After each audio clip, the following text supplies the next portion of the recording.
at the beginning of a new journey through Scotland. This year I've returned to the west. I'm starting at the Mull of Kintyre and I'll be following the wild Atlantic seaboard all the way to the Highland village of Marrig. I'll be travelling by foot and by bike. I'll be taking to the water in my pack raft and I'll be spending the nights in my wee red camper van. There's a whole wealth of history, legend and culture to explore along the way, and I'll be speaking to a wide range of fascinating people. So why don't you join me on this year's Roads Less Travelled along Scotland's Atlantic Way.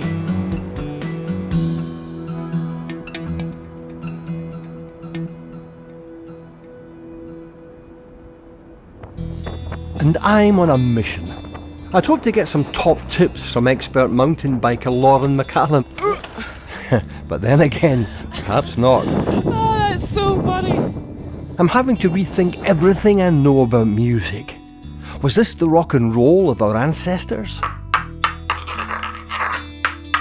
And this really is Roads Less Travelled, as I discover how a remote Highland Glen was a secret commando training centre. I think every possible obstacle was put in their path. They wouldn't have moved it out of the way for them anyway. I'm really excited at the prospect of this journey. And here at the Mull of Kintyre, there's not a lot left. There's the lighthouse and this old crumbling wall. But it was here in the 5th century that Fergus Mór Mac Airk and his tribe of Scoti warriors landed from Ireland to begin to establish the kingdom of Dalriada.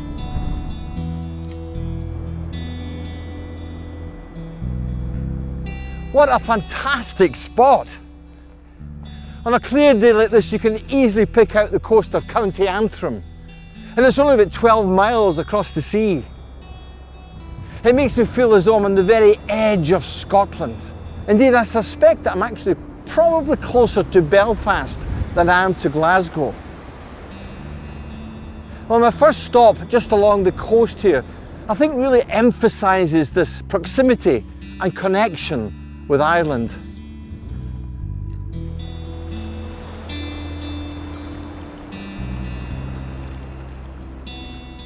Fergus Mór and his Scottish may have been amongst the first prominent Irishmen to set foot in Scotland, but they weren't the last.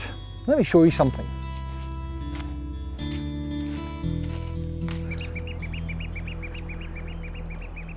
About 300 years after the Scoti arrived, another prominent Irishman set foot in Kintyre for the first time. His name was Columbcille, later to be known as St Columba. History doesn't record exactly where Columba first set foot in Scotland, but some people believe it was round about this area where his footsteps are allegedly miraculously preserved in the rock of Keele Point. I reckon he was about a size 9.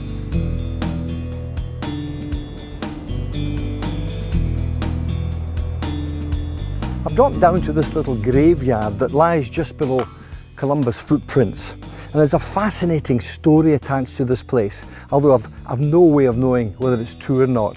But it's said that a stream once split the graveyard in two. On this side of the stream, the graves were the graves of the indigenous Highlanders. On that side of the stream were the graves of those who had moved across here from Ayrshire. So it seems that these two groups of people were separated in death as it would have been in life by language, by culture and by custom.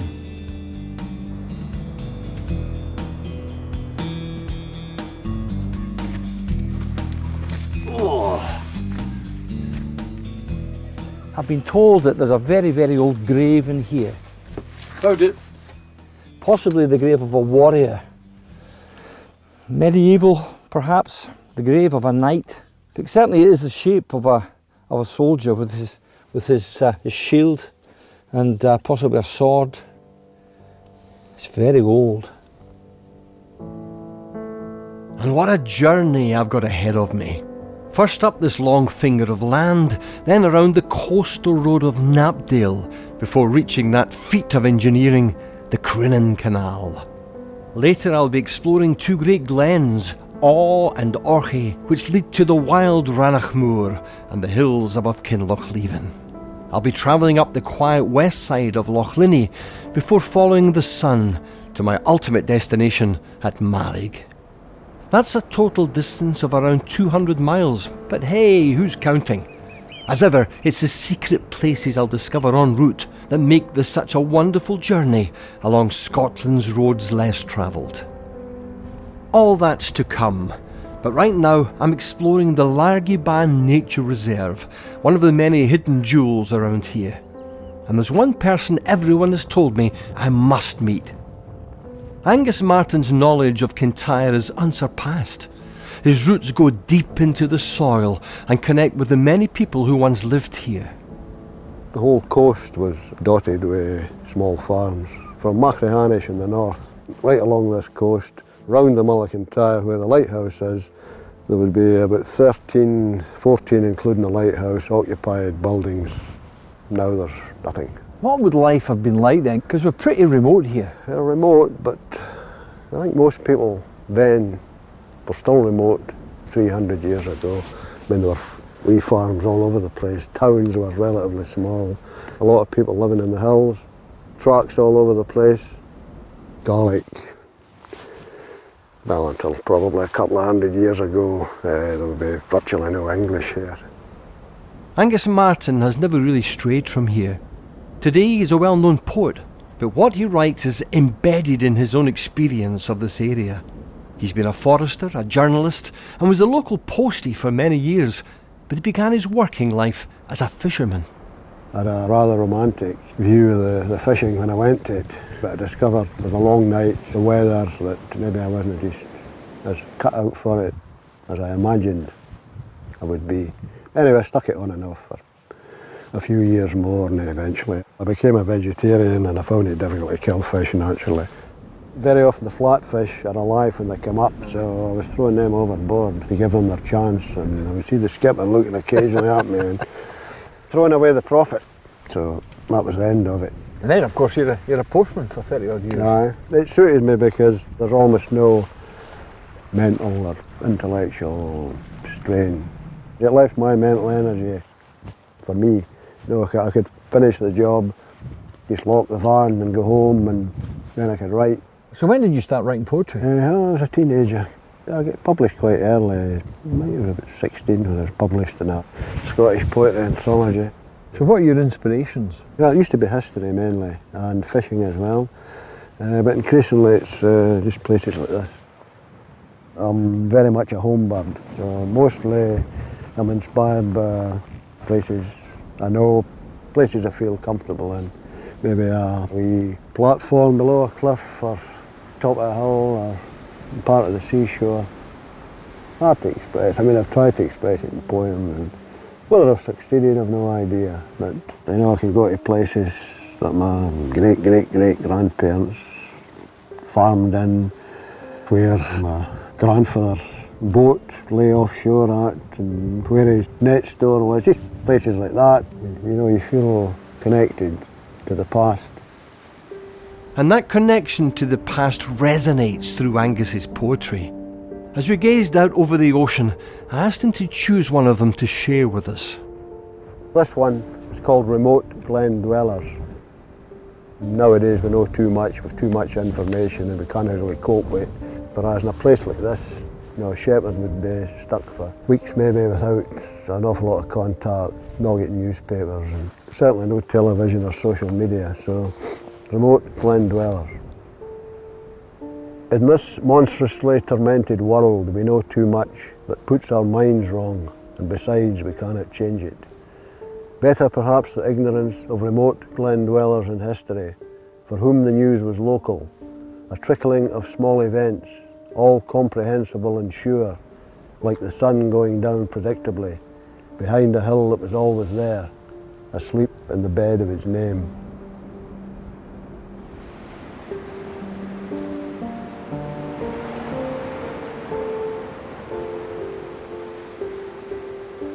Angus has certainly opened my eyes to the wilder and rougher aspects of the Mull of Kintyre. In actual fact, I've left the Mull of Kintyre well behind because we're really talking about that bottom end of the Kintyre Peninsula. The word mull is Gaelic for rounded headland. Although I have to say it feels as though I've been crossing one rounded headland after another for the past couple of hours or so.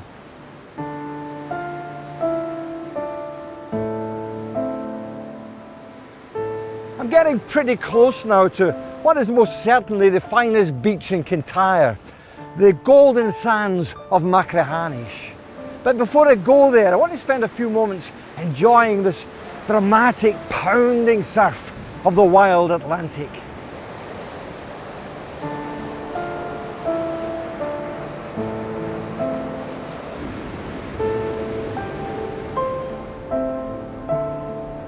Wow. You know, as well as this fabulous 3-mile-long beach, Machrihanish is world famous for its 2 championship golf courses. The older one was built at the end of the 19th century, and the most recent one was built only in 2009 by developing the sand dunes to create one of the finest links courses anywhere. But you know, I'm not here for the golf. I'm with Mark Twain, who says golf just spoils a good walk, and it's a good walk I'm after, right along this beach before I head over to the east side of the peninsula, where I've been promised one of the real highlights of my journey through Kintyre.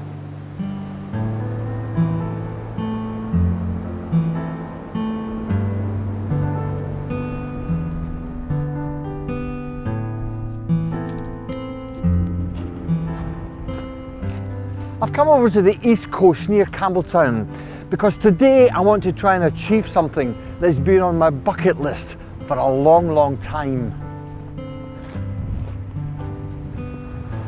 Island of Var is one of 47 tidal islands in Britain and one of 17 in Scotland where you can actually cross over.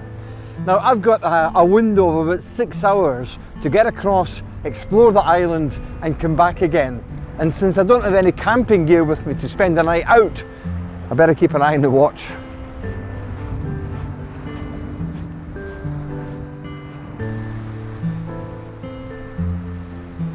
As you can see, we're a bit early. It's not quite clear yet, but I wonder if I can do a King Canute and demand that the waters part and let me through. Part! Recede! Oh! Go! Go on! Not listening. Go!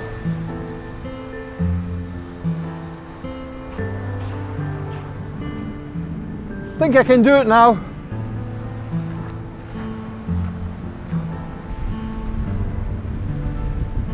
This route is known as the Dorland, which is a pretty common Gaelic word for a route of this type, a route that goes across to a tidal island. Made it with dry feet. Ha-ha!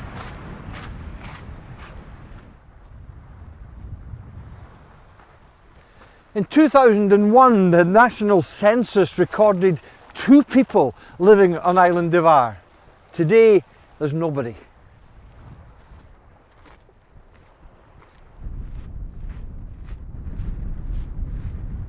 In the 1960s, Island of Var was very popular amongst visitors to Campbelltown. It's said that on a summer's day the place was heaving with people.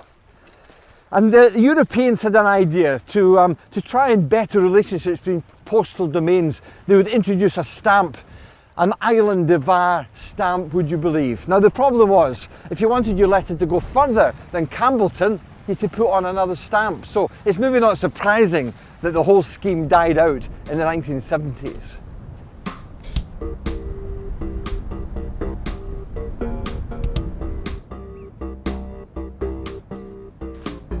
So what was it that made this island so popular with visitors? Well, around the south side of the island there's apparently half a dozen or so caves. And from what I can understand, inside one of the caves there's something pretty special.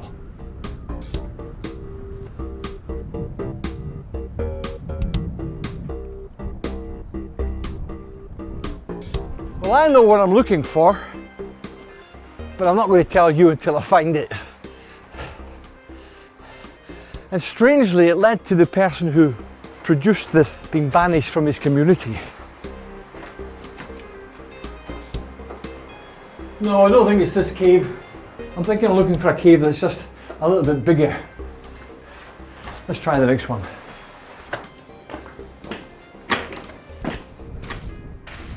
Well, this cave is certainly bigger, but I don't think it's the one. It doesn't appear to be anything of any significance in here.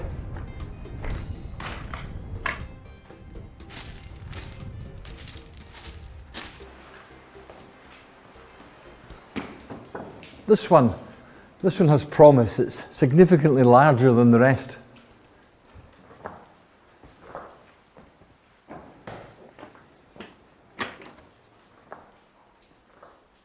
Well, there it is, the crucifixion. And I have to admit, in such a natural setting, I find it quite moving. It was originally painted in 1887 by a local man, Archibald McKinnon.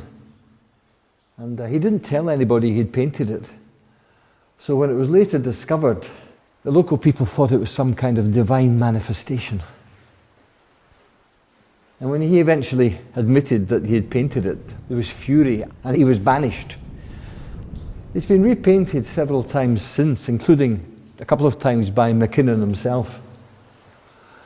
But it's in remarkably good condition. I think there's only one question. Why here, in a cave on Island of Ar?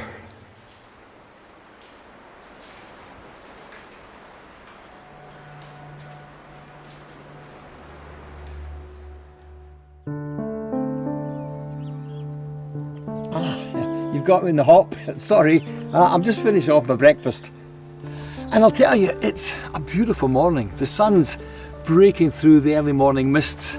The yellow is in full bloom on the gorse, and I've got an open road ahead of me. I think we'll just get going. This road I'm driving along, it goes up the east coast of the Kintyre Peninsula. It's apparently the road that Paul McCartney was referring to when he wrote his Long and Winding Road. And he was right, it is a very windy, hilly, bumpy road. And really ideal for our roads less travelled. And I know I've said it many, many times before, but a camper van is ideal for a journey like this because I've got everything that I need in the back. And judging by the number of messages I get, there's lots and lots of you would agree with me that van life is pretty cool.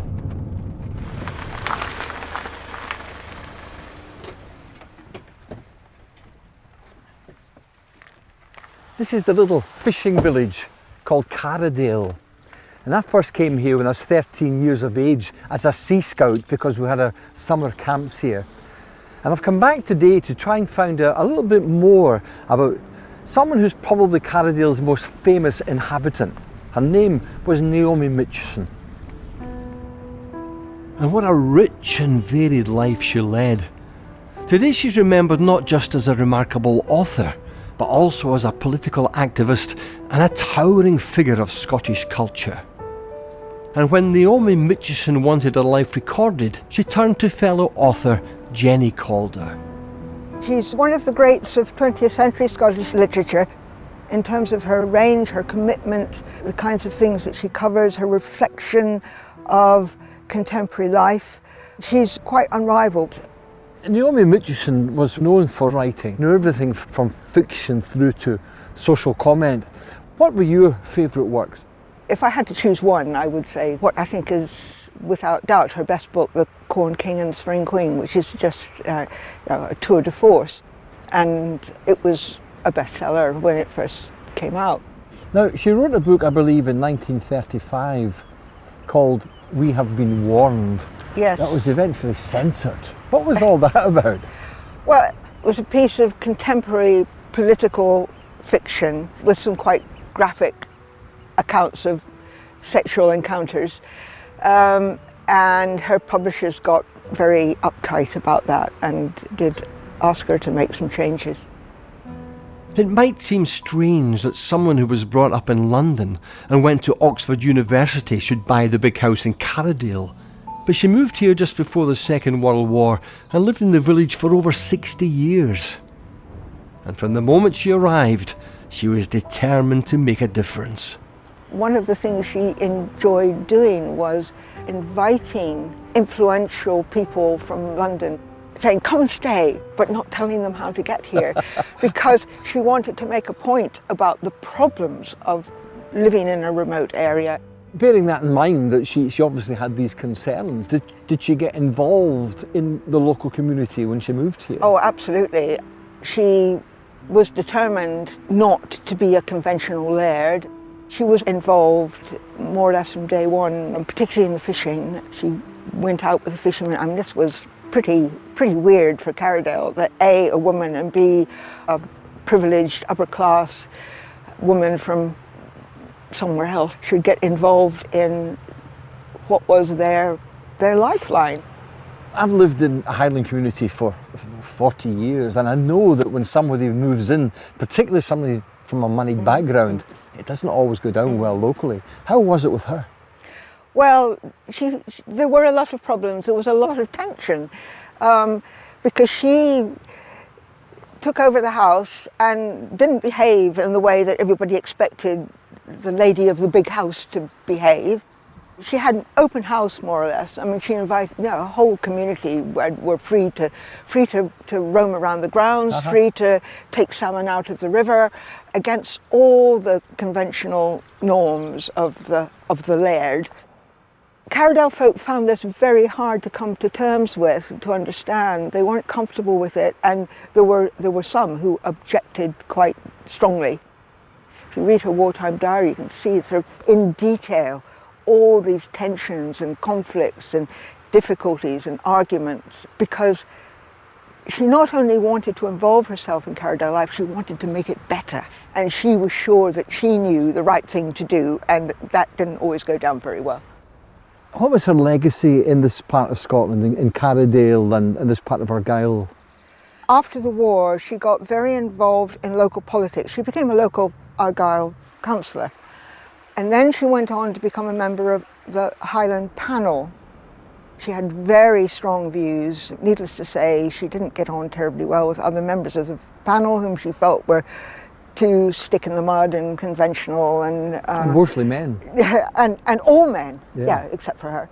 But as she always did, she threw herself into fighting for Highland communities, for their survival, and had all kinds of ideas about education and support of various kinds, and especially providing opportunities so that the younger generation wouldn't all leave. And her novel, Lobsters on the Agenda, is all about that.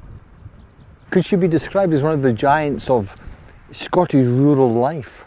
Well, I would say one of the giants of Scottish life, not just rural life. I mean, her role, both locally and nationally, I think was really important. She was definitely an inspiration.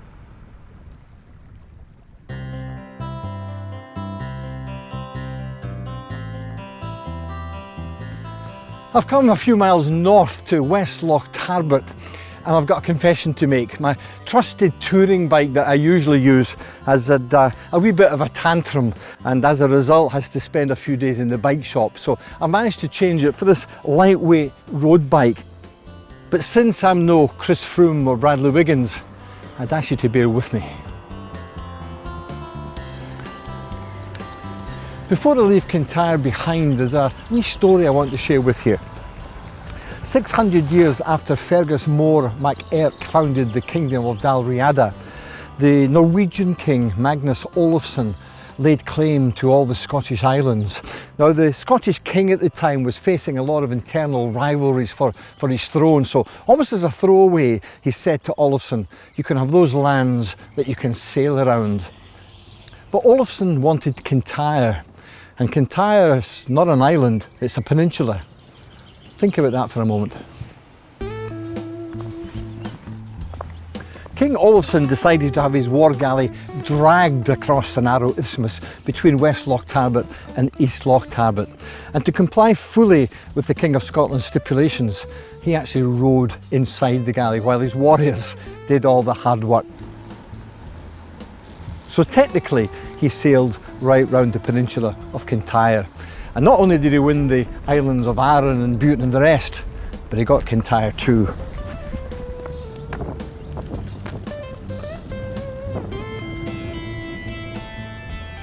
A couple of years ago I cycled the Caledonian Way, a 240-mile route between Campbellton and Inverness. And it was on that route that I discovered this lovely 40-mile loop around the Knapdale Peninsula. And it's the kind of road cycling that I really enjoy. It's a narrow, undulating road with oak trees and birches and rounds sheltering you from the wind.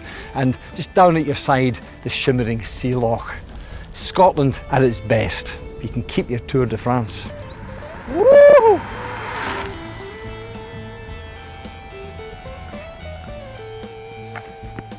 One of the things I really enjoy about road biking is the cyclist's obsession with coffee and cake. And it's at that time of the day, and I remember that there's a campsite near here that has a cafe, so I'm just going to go and check if it's open. Coffee and a scone, the holy grail of the cyclist. Result. Replete and refreshed, it's time to move on. And there's a very different feel to the next part of my journey as I head into the heart of Argyll. Soon I'll be discovering the hundreds of ancient monuments around Kilmartin. Then it's inland up Glenaw for a fantastic finale to the first half of this year's Roads Less Travelled. Right now I've come a little bit further north to the Crinan Canal. This canal is only 9 miles in length, but it took the best part of £1 million to construct. But it did provide a vital link between the Clyde and the Hebrides and cut out that long and potentially dangerous journey around the Mull of Kintyre. Joining me here is Leslie Banks, who's not only walked all the 137 miles of the Scottish Canal network, but was the first ever canal artist in residence. The body of work she produced goes by the weird and wonderful title of Gongoozler, a word I've certainly never heard of before. Gongoozler means someone who is interested in watching all things canal related, but you're not involved. So all the bargees would sort of say it as an insult. Look at all these gongoozlers watching the locks open and So it's shut. a kind of derogatory term? Absolutely, but then as an artist I'm an observer, so it suits me perfectly. What was your favourite part of what canal? The Crinan Canal, I think, is special because the towpath is quite often between the sea and the canal. So when you're walking along, you're like this all the time, from side to side, rather than looking straight ahead. So all the paintings of the Crinan Canal are panoramic because I felt I had to get in everything that was to either side of it with the towpath in the middle. I think we should do something a bit different today, Leslie. You and I are both walkers. It's a wild and windy day for walking. I think we should go on a boat. One of the people Leslie met last year was local man Ross Ryan. He's inherited this magnificent former fishing vessel that has been in his family for half a century. Hi Leslie. Good, hi, I'm Cameron. Permission to board, Hi, Captain. Ross. Absolutely, come aboard. Thank you. This is gorgeous. She's a nice old lady, eh? Oh, nice old lady, it's lovely. The boat was built in 1947, so she's 71 this year.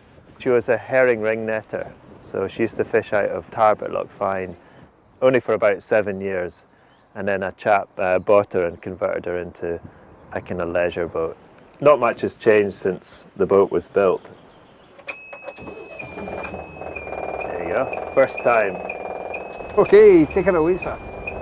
It was great having a boat like this when you were wee, and Dad was very trusting. When I was growing up, he would let me take it away, and every year a little bit further. I think he just forgot I was on the boat half the time because he was so busy. who were you when you were a child? Captain Cook or Parahandy? I was hoping to be a pirate, really. Still in training, yeah. You think the canal's actually pretty wide, but when you're actually moving down it at this speed, it's really quite narrow. You have to adjust the helm quite a lot. There's only a kind of metre under the boat, Would you like a shot at the helm? Oh, I'd love a shot, yeah, absolutely. So I take up that sort of nonchalant Yeah, it's just like the car, kind of. Yeah, You have the comms. keep it straight. It's quite sensitive, isn't it? Oh, yeah. Oh, what way do I go? Oh. Just stay in the water a bit. So is this your first time on the boat, Leslie? Yeah, it's my first time on a boat on the Crinan Canal. I've been on a barge on the Forth and Clyde, but this, it's great. It's a whole different perspective. But it's still that nice slow pace. That's why I like walking, because you really notice things, and this is the same. Although this is a kind of zigzagging course at the moment. I bet you don't walk in zigzags. Whoops. We're just going to sound the horn now to let the swing bridge know we're coming. And that's my cue to relinquish the helm and go back up on deck. I'm thrilled just to be on this boat, but Leslie's thinking about putting it in her paintings.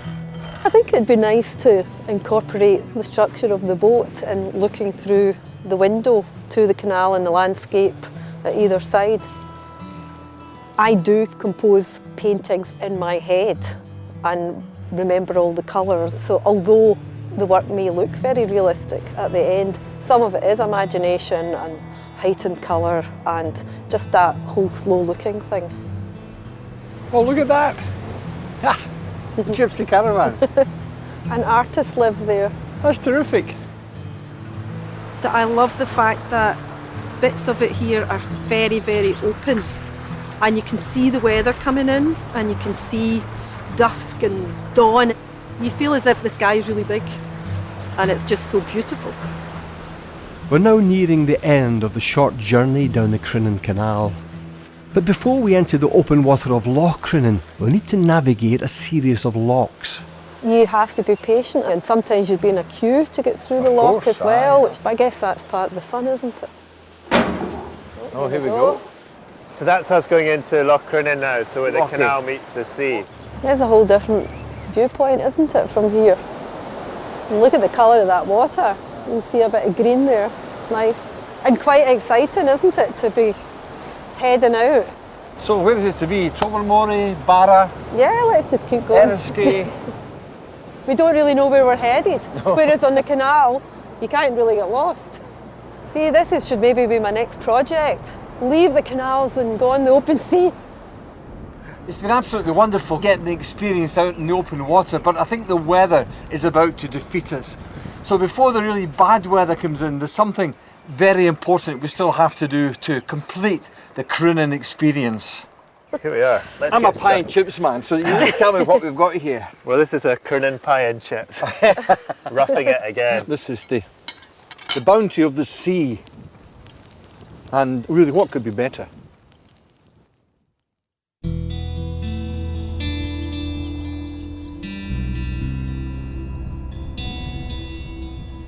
I've left Crinan and the canal behind me, and it's a lovely, misty, atmospheric morning, and that's really so appropriate because I've come into an area that is rich in the echoes of our ancient ancestors.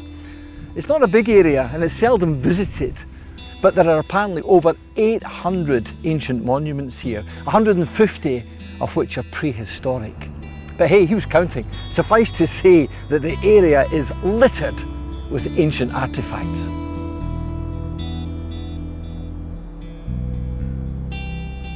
Wow, I mean, would you look at that? I think this is simply amazing, and partly because nobody really knows what these structures were for. It's reckoned that there were places of ceremony, but we don't really know what the ceremony was. Was it in some sort of astronomical context? Was it a place of sacrifice? Was it a place of worship? What we do know is that there's a small stone circle there and this larger one, and from the other side of the small one, people could gaze across here and see the midwinter sunset.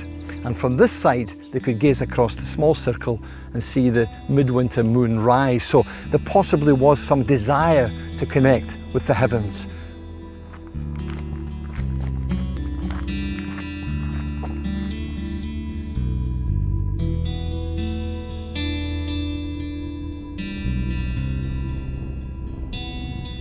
These stones are very, very different. They're not in the normal stone circle style. There's 5 of them, 2 at one end, 2 at the other, and 1 in the middle in a kind of X shape. They're probably Neolithic or early Bronze Age, which would suggest they're about 4,000 years old, although more recent research reckons that they could be older than that, maybe 6,000 or 7,000 years old. So just imagine it, these stones standing here solemn and silent for almost 7,000 years.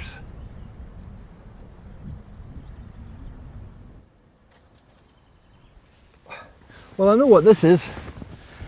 This is a chambered tomb, and it was probably used as a burial place for a local farming family. And they reckon it's about 5,500 years old.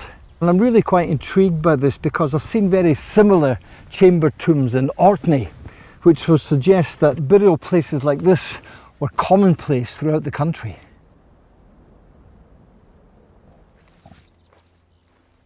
Ah, this is what I've been looking for. Come in a bit closer if you can, have a look at this. These are cup and ring marks, and you'll find them on slabs of rock like this throughout the Highlands. Little grooves in the rock with these concentric rings. And it's like an ancient form of rock art. And there's been various theories put forward over the years. Some suggest it's a reflection of the stars.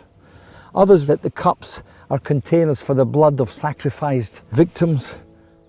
And I quite like the idea that we don't really know what they are. I like the mystery of it. I like the symbolic nature of it. In a world that increasingly craves certainty, I'm quite content, I think, to let the mystery be. One of the most prominent landmarks in this whole area is the Iron Age fort of Donad. Once it was a major power base of the Celtic kings of Dalriada. Today I find it hard to envisage the life centred around here, but storyteller Patsy Dyer is able to bring its past to life. You wonder today why it's sparsely populated, but in its heyday it was absolutely a hub of a great power. Can you tell me what your feelings were the first time you visited Donad? Well, I was absolutely fascinated with such an amazing rock structure that had got a history that was so inspirational, and something though that I didn't know anything about, a bit of history that somehow had been lost. A little bit like the land that time forgot, I think. So for a storyteller, it brings in lots of potential and possibilities of tales that go around with it, but there's not maybe so much that's written down, and it's great for the imagination. Many people have told me this is one of Scotland's mystical places. Would you go along with that? Yes, I would. There's a lot of things hidden here. It has a feeling of a secret yet to be discovered. You have this great lump of rock in the midst of this very, very flat plain, the Moyne Vore, the Great Moss. It's quite fascinating. Can you give me an idea of what this would have looked like 2,500 years ago when it was a major fortress?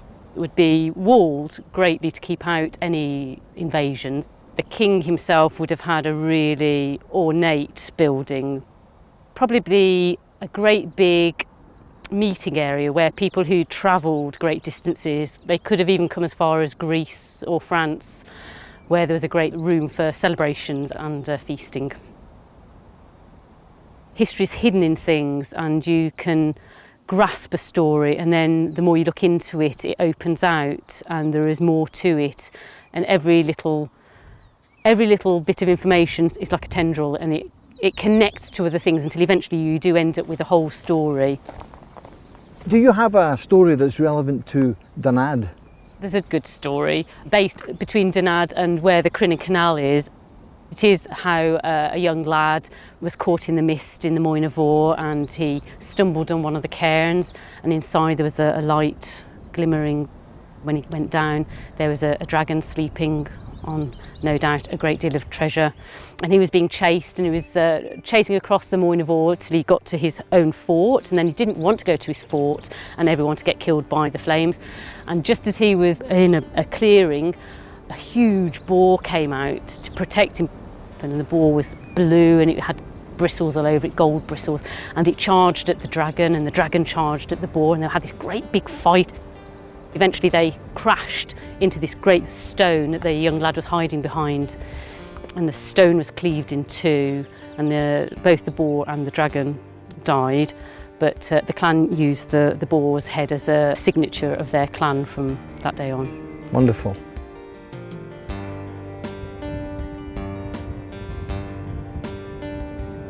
Oh wow. You can fully understand why this was such an important vantage point. You can see the River Aa just winding its way up here, so you could stand up here and see galleys approaching. And you can see in the moss where the river used to go, and it used to come a lot closer to the bottom of Dunad.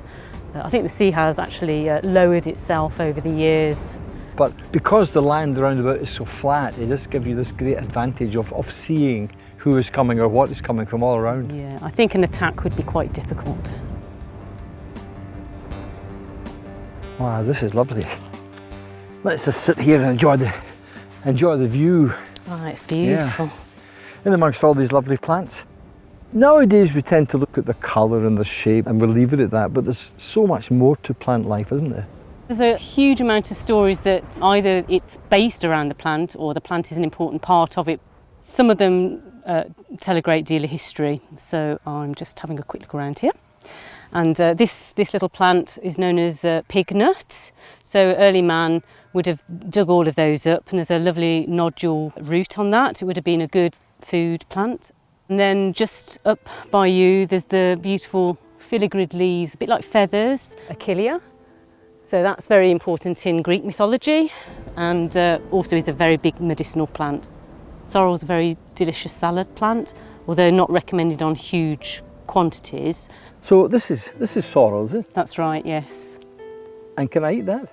You can. The only problem is you don't know how many dogs have been up here. That's all I would say. Well, I think we'll take that risk, shall we? Yeah. And what should this taste like? It's very lemony and zingy. Oh, it's very zingy. Nice in a salad though. Now if we'd had this conversation 1,000 years ago, you'd probably be accused of being a witch. Excellent. And in that case, I would have picked a piece of fern and I would have flown off at night on it, because that would have been one of my broomsticks. I've got a vivid imagination, and Patsy has certainly fired it up. I can now visualise this mighty fort and all the people who inhabited this landscape. But I'm not yet ready to leave the past behind. I want to find out about another important aspect of life all those centuries ago.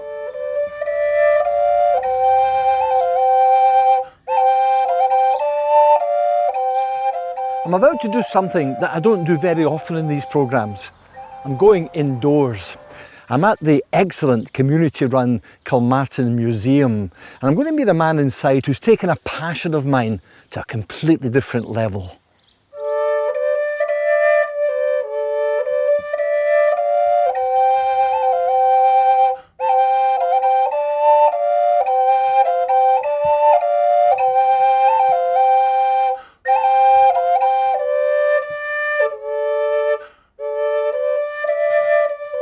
Bob Pegg is a musician who's fascinated by how our ancestors created their own music and fashioned their instruments from what came easily to hand.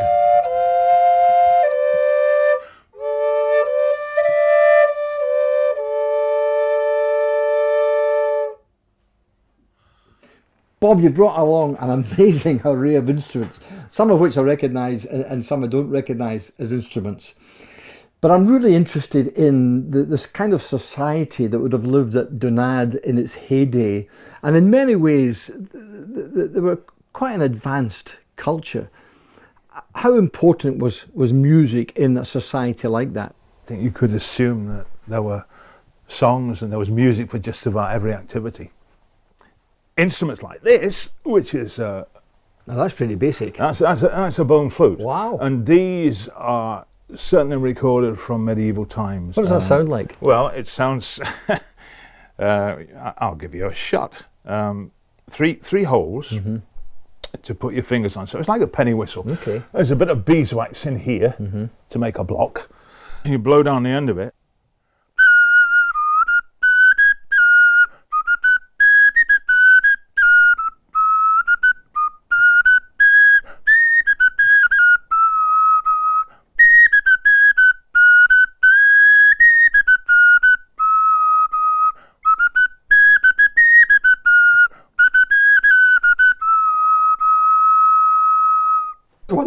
And that's what kind of bone? That's a goat's bone. A goat's bone. Yeah, yeah. You've also got a couple of seashells here. The great thing about a scallop shell is you've got these ridges on. Yes, indeed. So if you scrape them together this way, but if you move them this way as well, you get different sounds because the thicknesses of the shells are different wherever you scrape them.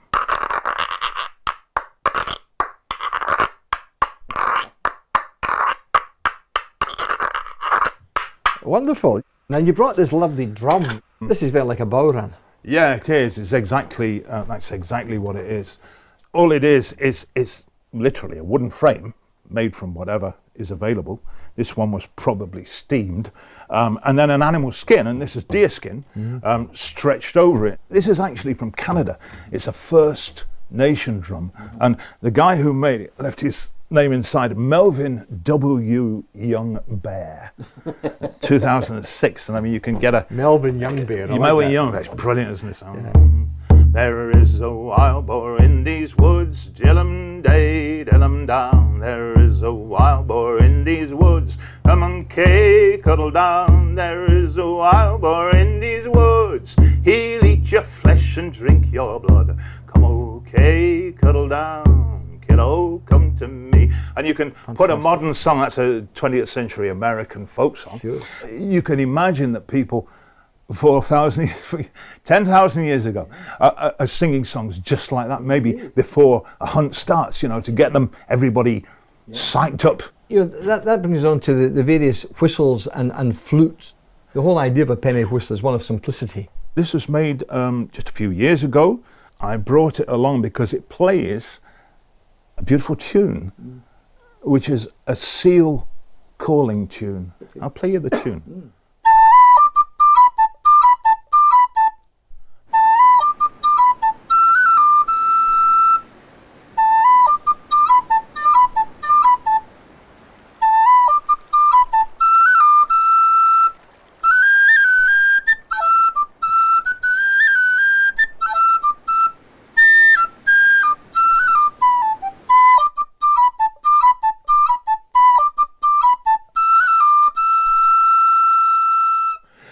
Now that was being used, 250 years ago in Scotland by fishermen to call seals, presumably to then kill them. And you can imagine something like that happening 10,000 years ago. Indeed. When the first hunter-gatherers were here and they were maybe out in their hide-covered boats, you know, and somebody was singing a song or playing a tune to attract the seals. Everything has song and music.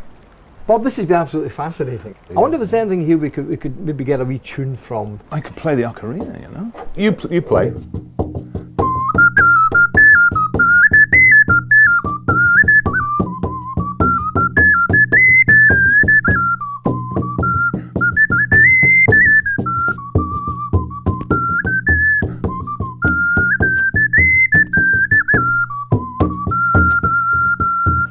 Well, that wasn't bad, yeah. When can we record an album? A bit of practice is all we need. Well, I guess that's one way of looking at it. And I'll always think of Bob Pegg as a man who can get a tune out of absolutely anything.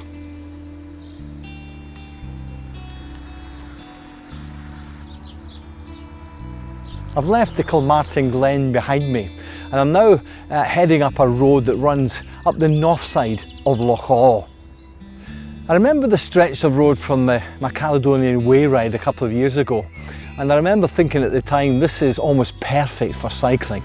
It's a narrow road, it's sinuous, there's lots of ups and downs, there's some fantastic views, everything in fact that makes Argyll such a great destination for cyclists.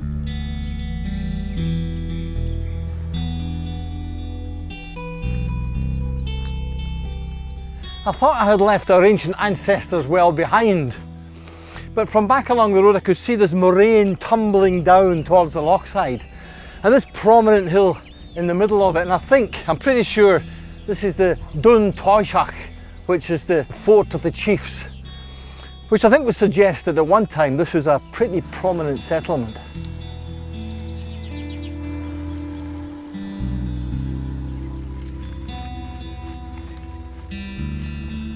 Look at that, isn't that grand? That's Loch Awe. It's fantastic.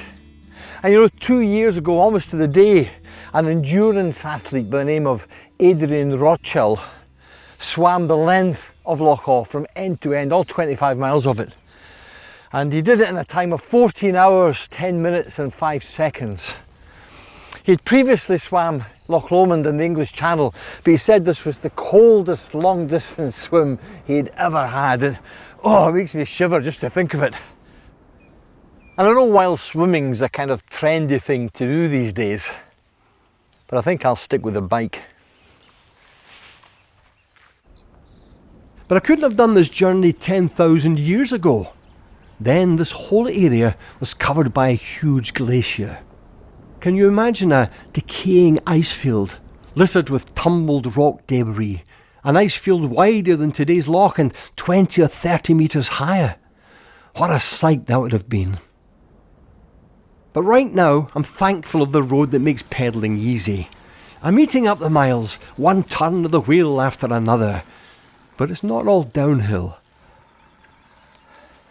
I think I was being a bit overly nostalgic earlier when I described this road as being very nice and sinuous, good views and a few ups and downs.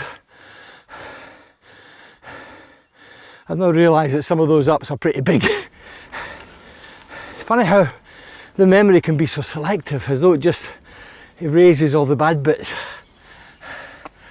And I've got another hill ahead of me. But I'd take this any day compared to sweating it out in the gym. I'm puffing and panting and perhaps not as fit as I once was, but that's okay. It's a perfect excuse to take it easy and enjoy the view. Life could be a whole lot worse. Well, I'm almost at the end of my ride up Loch Awe, Scotland's third longest freshwater loch. And there's an island on the loch that I'm very, very keen to visit. But to get there I need my pack raft, and that's in my camper van. So I've got to pick that up.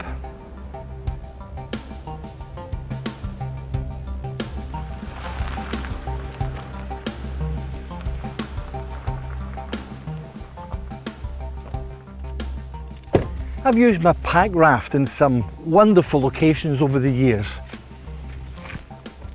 And where I'm going today, I think will be just as good. I'm going to visit an island in Loch Awe, and it's an island that's got the remains of a very old church on it, and people have been rowing across to this island since the 13th century. And I'm going to meet a man who's a very passionate fisherman. His name is Steve Speck, and he's the local gillie in charge of the fishing in this part of the loch. And I think it'll be quite good to tap into his knowledge of both the loch and the island. I'll recognise Steve by his Yorkshire accent. He moved up here 6 years ago and hasn't regretted a single minute of it. I think it's just a peace, the tranquility, there's no hustle and bustle, and you look out there and the view changes every day, hourly at times, and it just takes on a different look and just makes you feel so peaceful. And different seasons too. Yeah, and at times you can get all four in a day. It can be quite brutal at times, but it's absolutely amazing. So Steve, have you ever seen anything like this? This is a pack raft. These were developed in Alaska. And the whole idea of this is that people travelling big distances can carry this in their rucksack. When they come to an estuary or a river, they just blow it up. That's as good as I'll get, I think. They'll go with engine every day, to be fair. Yeah. Take it, they're relatively stable as well, really. Yeah, very stable. Yeah. And very, very manoeuvrable. I'm not sure how impressed Steve is with my floating bathtub. He prefers the security of an outboard, and as the keenest of keen anglers, he'll be casting his rods later on. I've fished from being about 8 years old, so wherever there's water, there's fish. Regardless of whether it's trout, coarse fishing, sea fishing, I just enjoy any sort of fishing. What have we got in Loch Awe? Is the brown trout? There's a big head of brown trout, a lot of them about 3/4 pound, and it holds a record for the Ferox brown trout as well. I think currently stands at about 31, 10, 12, something like that. Yeah. Which is a huge fish. How difficult a loch is it to fish? Oh, it's extremely hard. I think because it varies so much in depths, the loch's still quite cold out here. probably only about 10, 11 degrees at the moment. Sure, But sure. obviously in the shallows it'll be 16, 17 at the moment. I mean, when you take people out, do they tend to be fairly experienced anglers? We can get some total novices, people that have never been fishing before. And you know, I can get as much enjoyment out of gillying and taking people and catching them fish as fishing myself. It's just to see the look on their faces, for them to experience it, it's absolutely amazing. What is it about fishing, do you think? Because you can spend hours out here and catch nothing. Well, that's part of fishing, isn't it? I mean, for me personally, you channel your mind into you and the fish, and there's nothing in between. You know, you've complete blank mind for the full day without any thoughts of the outside world or anything, like just kind of lost in it. Now, you brought me out here to this lovely island in the Shale. Do you come out here quite often? Yes, occasionally I bring guests across if they're wanting to go to the burial grounds here and around the edges of it fishing. There's a burial ground just up this hillside here, and there's the old church that was here. It dates back to about 1250s, I believe. Is that unusual to build a church on an island? Well, yes and no, but there is another island up here that's got one that dates back to about 1150s. Why did they build them on an island all those years ago? Maybe it was just hostile times and just to be safe. Some fantastic old trees up here. Beautiful, yeah. See the way some of these branches have kind of taken shape. Oh, there's gravestones too. Yes, yes. Yeah, there's quite a few old Celtic looking stones in here as well, quite interesting. Some of the workmanship's quite incredible, really.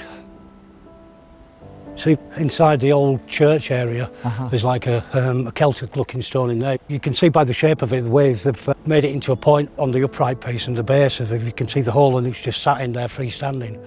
One here too. Yep, yep. See some of the work in it, it's incredible.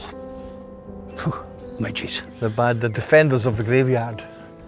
And today those midges are doing a great job in preserving this island for themselves. So much so that we've turned tail and retreated back to the loch.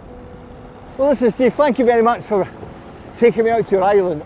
Fascinating place, apart from the midges. I'll think of them as the protectors of Inishail. So you're going to do a bit of fishing now? Yes, yep. All right, okay, well, best of luck. Okay, thank you, Good Cameron. catch. Thanks a million. See you again. See you Take soon. care. Bye-bye. I'm now at the end of the first half of this year's Roads Less Travelled, and what a fantastic selection of people I've met so far, from a postie to an artist, a musician, a storyteller and a gilly. And there's so much to look forward to as well. In the next programme I'll be unearthing more hidden secrets, some of which lie quite literally beneath our feet. I'll be discovering that a crack military unit originated right here in the Highlands, and I'll be put to the test by mountain bike expert Lauren McCallum.